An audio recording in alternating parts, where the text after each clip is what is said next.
여러분,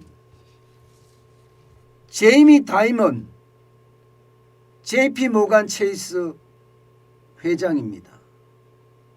그런데 이 다이먼 회장이요, 진짜 충격적인 전망을 내놓았습니다.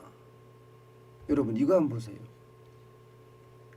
연준이 올해 6번에서 7번의 금리를 인상할 수도 있다, 이렇게 이야기했어요. 6번에서 7번의 금리를 인상할 수도 있다. 와우. 이거는요, 굉장히 충격적인 이야기입니다. JP 모간 체이스가 실적 발표를 했는데 그 실적 발표를 하고 난 후에 컨퍼런스 콜에서 이렇게 말했습니다. 컨퍼런스 콜에서 올해 우리가 생각하는 것보다 더 많은 금리를 인상할 수 있다. 연준은 6차례에서 7차례 금리를 인상할 수도 있다, 이렇게 말입니다. 그러면서 나는 폴 볼커의 어떤 금리를 폭등시키는 것을 보고 자랐다, 이렇게 이야기하면서 말입니다. 이 폴 볼커라는 분은 1970년대 80년대 오일 쇼크 때 그 당시에 중앙은행의 의장을 하신 분이에요. 그때는 금리를 2% 이상 인상할 때도 있었거든요. 기준금리를 18%까지도 높였으니까요. 그 당시에 70년대 80년대 18%까지 올라갔다는 것은 엄청나게 올라갔다는 겁니다. 그런데 지금 제이미 다이먼 JP 모간 체이스 회장은 지금 그때하고 비교를 하는 겁니다. 지금까지 말입니다, 금리를 6번에서 7번 올린다는 사람은 아무도 없었습니다. 연준만 하더라도요, 연준이 미국의 중앙은행입니다. 중앙은행만 하더라도 올해 한 3차례 정도 올려서 1% 금리를 가져가겠다, 0.75에서 1% 금리를 가져가겠다, 이렇게 이야기를 했거든요. 3차례 정도 올려서. 그러니까 7번을 올리겠다는 사람은 없었다니까요.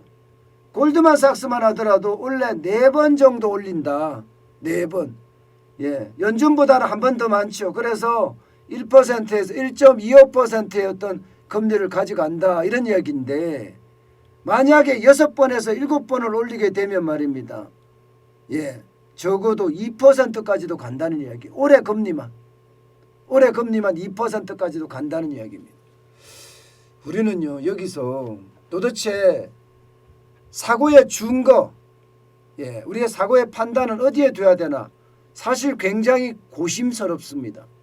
진짜 골드만삭스처럼 4번을 하는 건지, 연준이 3번 한다고 그랬으니까 3번을 해야 되는 건지, 아니면 다이먼이 이야기했던 7번의 금리 인상을 할 수도 있는 건지.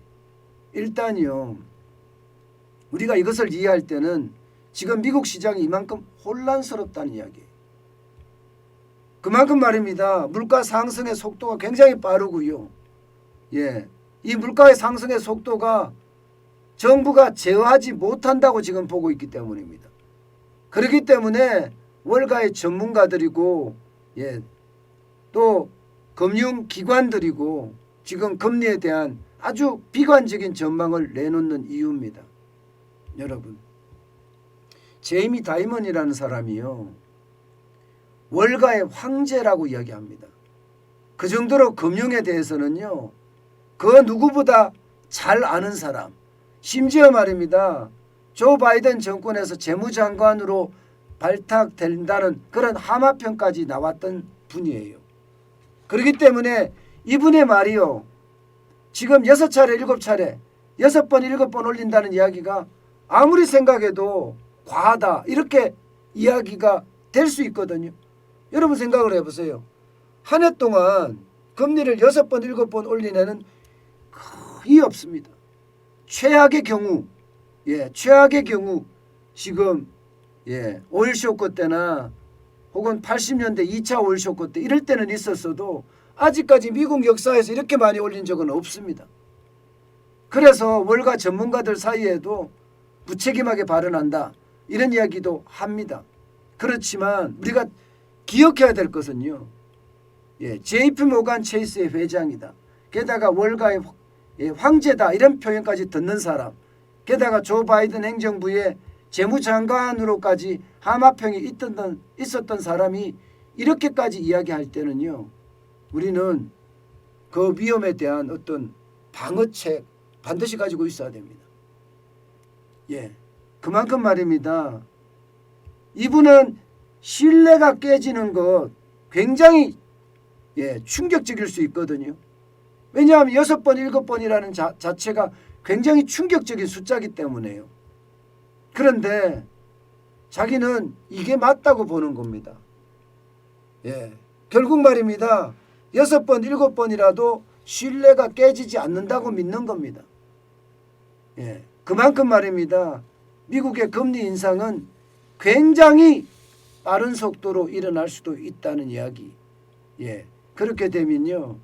우리 시장에 오는 그 충격파는 진짜 어마어마할 겁니다.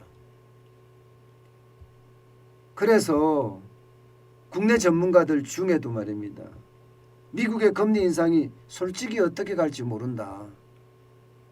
왜냐하면 물가가 워낙 급하게 오르기 때문에 저 물가 잡기가 쉽지 않을 거다. 전기차가 많이 보급되면서 말입니다. 물가 쉽게 잡을 수 있을 거다. 유가 잡을 수 있을 거다. 이렇게 예상했지만 지금 유가 못 잡고 있거든요. 그 때문에 미국의 소비자 물가 인플레이션에 대한 공포는 굉장히 커진다 이렇게 봅니다. 그래서 제이미 다이먼 회장의 어떤 이야기를 허투루 들을 필요는 없다는 이야기입니다. 그만큼 이런 충고도 있다. 이런 충격적인 전망도 있다. 이 정도의 생각을 가지고 우리가 작은 대응이지만 하나씩 대응해 나가는 것도 저는 좋은 방법이라고 생각을 합니다.